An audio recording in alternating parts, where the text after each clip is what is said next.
In the 1970s, a company named IBM came up with a way of qualifying customers. They came up with the word BANT. It's an acronym. Each letter stands for something. This can really help in qualifying potential customers here at CentiMark. Although we need to add something to fit it to our purposes. I'll add an F right here at the end. So it's BANTIF, or as I like to say, BANTIF.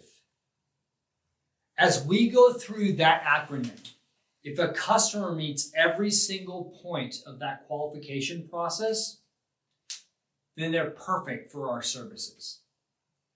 But before we get into what BANTIF means, let's start by just covering a few basics of talking to customers.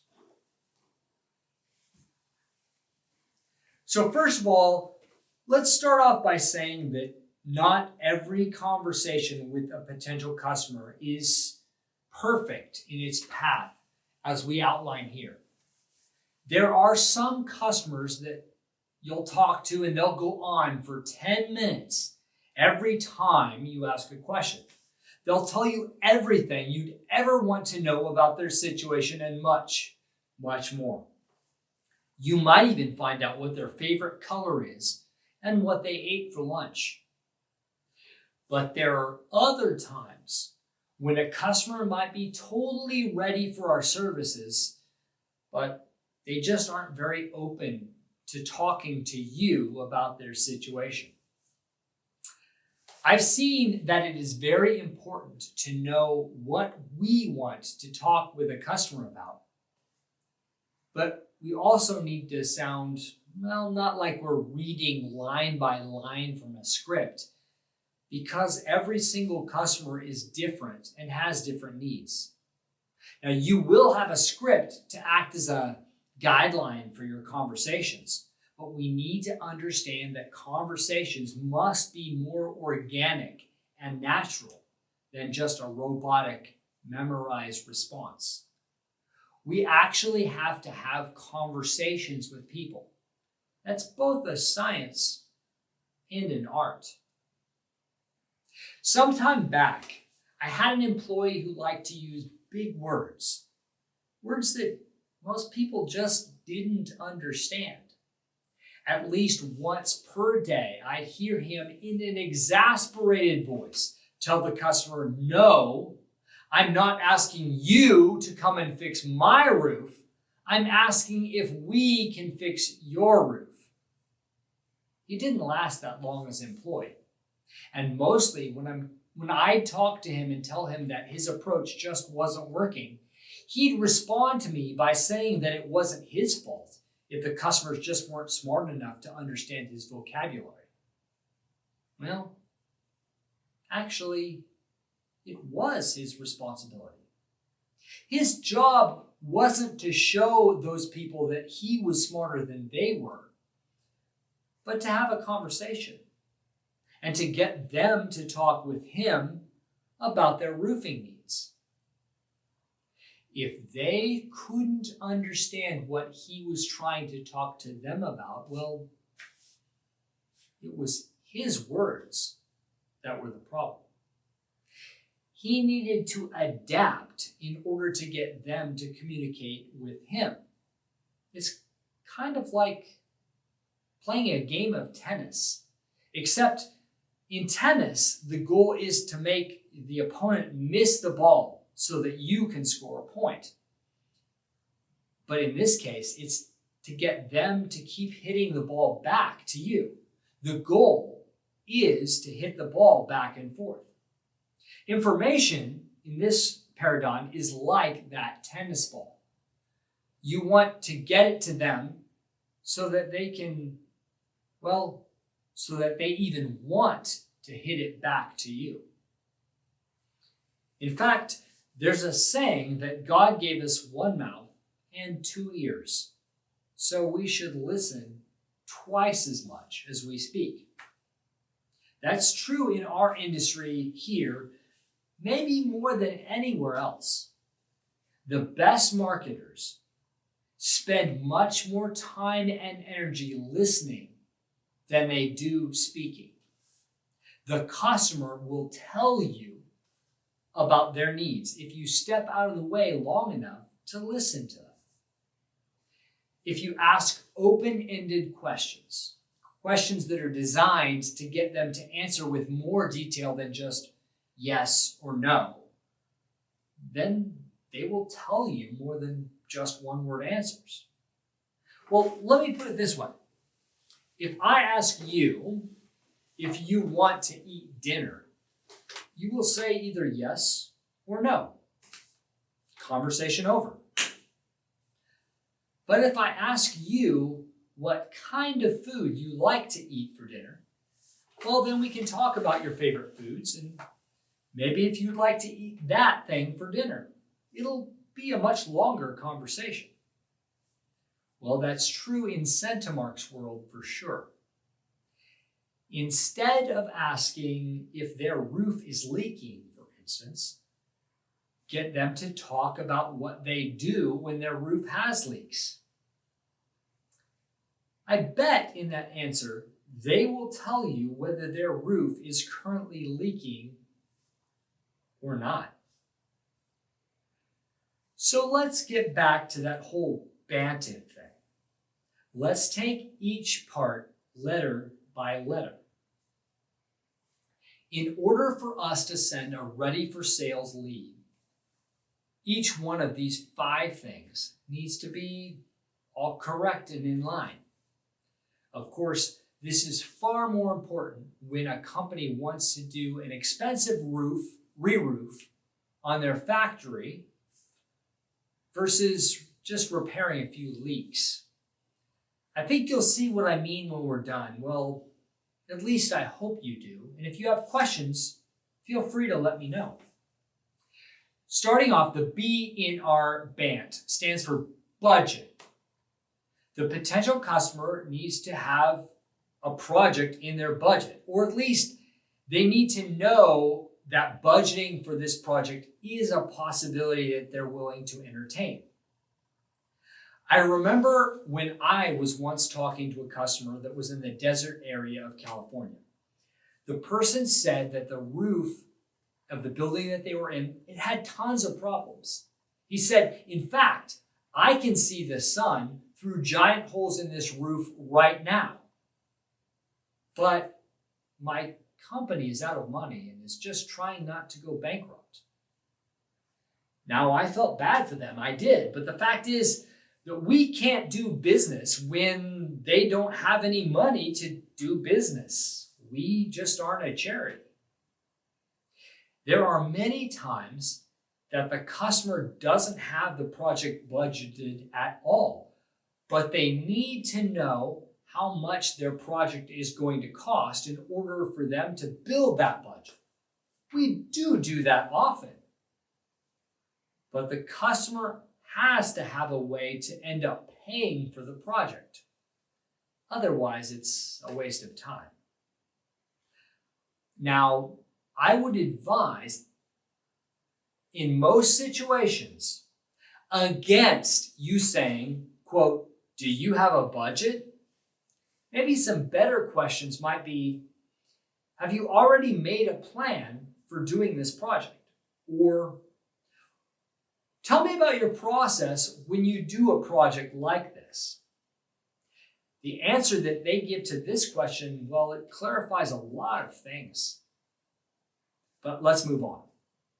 The A in our BANT stands for authority. If you are talking to the janitor that has no office, he might tell you that the building needs a new roof, but he has no authority in this matter. If our project manager shows up and says that Mary in accounting told him to come out and fix the roof, well, maybe people will laugh at him, and we want to avoid that. There are many times you will find yourself talking to a person such as Mary in accounting. She actually can be a very important person to start the conversation with. I love it when I'm talking to Mary in accounting. There are many times I've been in a similar situation, and the conversation might go kind of like this. I'll say, "Hey, Mary, the last time it rained out there in Boise, Idaho, did you guys have to worry about water dripping from the ceiling to the roof, or from the ceiling to the floor?" And she'll answer, "Oh, yeah. We had to put buckets all around. It was even dripping onto the CEO's desk. It was pretty bad." When she transfers me to the person who does have authority for the roof, guess what the first thing that I mention will be? Yep, you're right. I'm going to say something just like, "Hi, I was just talking to Mary in accounting, and she was mentioning some of the problems that you have been having with roof leaks. We'd like to help you get some solutions to that problem." You know what? Maybe I'll even end up talking to the CEO. After all, Mary has just reminded herself of how upset the CEO must have been after that situation. But let's move on. The N in BANT is for need. Now, I think this seems pretty obvious, and it should be. But we have no reason to help them if they don't really need what it is that we do. Now, I hope this doesn't shock you, but we aren't selling something like chewing gum in the local market. No one will buy a new roof unless they need a new roof. No one will want to spend that kind of money, and we aren't in the business of trying to convince them to just spend an extra $100,000 on a project that they don't need. Also, no one will repair a roof that doesn't have a reason to do repairs. There are plenty of times where we do work for other reasons. For instance, seasonal roof maintenance or making a roof compliant to government safety regulations. But if they don't have a need for what we do, roof maintenance, safety, repairs, re-roof, then it isn't a lead either. The final letter in BANT is for timeline. The company we are talking to must have some sort of plan to address their need in a timely way. I've already mentioned that many companies do use us for planning their budgets. And sometimes they do this years ahead of time for upcoming projects. But that being said, if the customer has no plan for taking care of their roof before someday, then the salesman is probably not going to spend his time on that. There's just too much of a possibility they will never do any work on their roof at all, and that someday will never come. So it's obviously not much of a priority for them or for us. But finally, there's that letter I added to BANT. Remember the F? Well, the F at the end stands for fit. As a company, part of our success has been that we choose the customers that we deal with pretty carefully. A lot of roofing contractors will do projects for even less than the cost of doing the work. They just want to get their foot in the door. Well, yeah, we don't do that. We don't do projects that won't help us grow as a company, and we don't do projects that are beyond our ability either. In most of the country, well, except for Arizona, that's something different. We don't do work for the U.S. government, for instance. The U.S. government, by law, requires that companies submit open bids for any large project. This means that every single potential contractor sees the bid of every other contractor. Quickly, it becomes a race to the lowest price as contractors compete with each other. Sometimes now we are the lowest bid on a project, but we never try to be. Much of the time, we're a higher cost as a premium roofing contractor. Customers choose us because of our quality, the fact that we have offices in almost every state, our financial strength, and most of all, the fact that our warranty is all inclusive. We've talked about that last part before. So that fit is really an important part of our business model. There comes a time at the start of many new employees' careers here.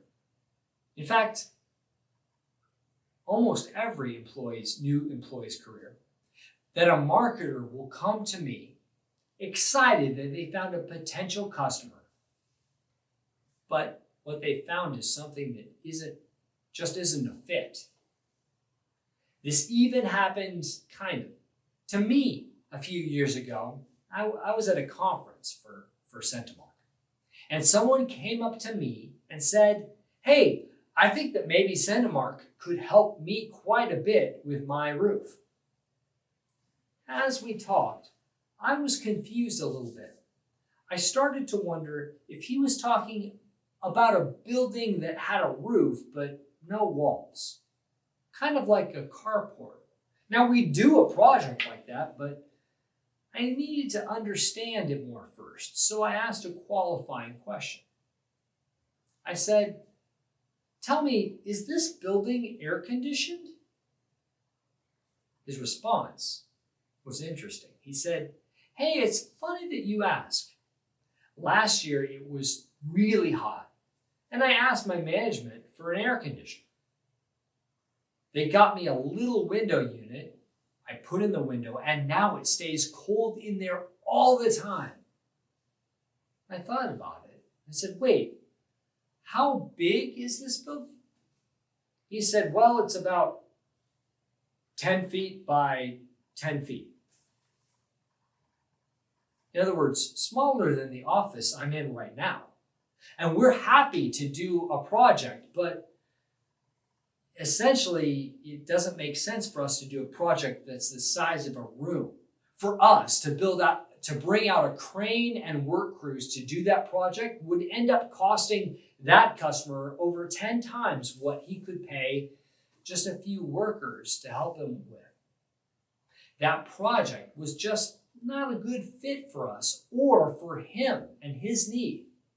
So budget, authority, need, timeline, and finally, fit are all important, and those need to be lined up for a lead to be ready for us to send successfully to sales."